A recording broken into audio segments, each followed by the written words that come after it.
KHON2 weather, Kamaka Pili.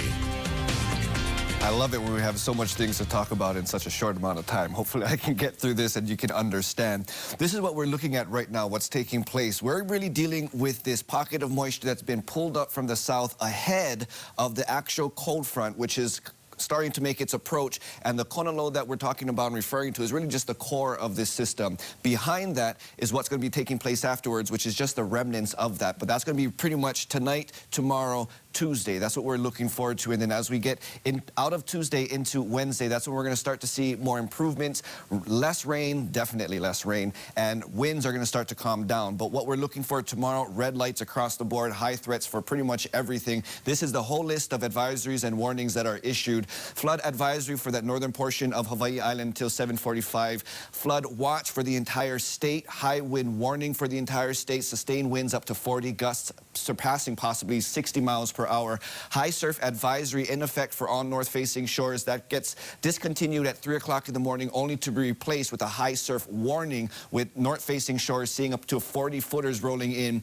Gale warning for the waters. Winter storm warning for summits of Mauna Kea, Mauna Loa, and that special marine warning for that southeastern waters of Hawaii Island. That strong thunderstorms that could transfer to water spouts. In terms of what we're going to see, again, north-facing shores 30 to 40 footers, west 20 to 30 footers, 4 to 6 down south, and 2 to 4 towards the east. Now, the big thing that we're going to see tomorrow compared to today are our makani, our winds. They're really going to start to ramp up. Again, we're going to start to see that move up from the southwest as that cold front boundary makes its approach. You see the winds start to shift towards the west and then towards the northwest. And fortunately, that northwest direction will help to calm and keep things pretty Christmas cool for the next couple days ahead of us. So this is our timeline. 10 p.m. tonight, we see a bulk of the moisture really just situated over the islands, and then 8 o'clock tomorrow morning, we're starting to see that being reinforced with that cold front. And then really then the timeline is how far and how fast that cold front will be moving down the island chain. We're at 12 p.m. tomorrow, which is where pretty much the peak of the intensity looks to reside, is around that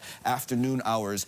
As we progress into 5 o'clock, we see that cold front making its way towards the east, relief coming towards the west. Hawaii Island will be dealing with most of the longest period of showers from that system as the cold front boundary continues to move out. But for Tuesday, we still have some remnants of that moisture lingering, so we're not going to be seeing as intense of showers as today and tomorrow, but scattered showers will remain for Tuesday. Drier conditions are expected for Wednesday, and that northwesterly winds again will help to keep things pretty chilly across the islands. Tonight, we're seeing that first band continue to make its way towards Hawaii Island, so they haven't really been seeing too much throughout the day. That's going to be changing tonight. Some relief for the west end of the state. And in terms of some of the rain numbers we've been seeing for Hawaii Island, for Waiakea Uka has been pretty much the highest, the place with the highest numbers, but then that really starts to trickle down, and there are a lot of gauges that haven't seen much shower activity. Maui, we've seen over 3 inches of rain. Here on Oahu, Molokai actually was where we've seen most of the showers, over 4.5 inches of rain for some areas of the island.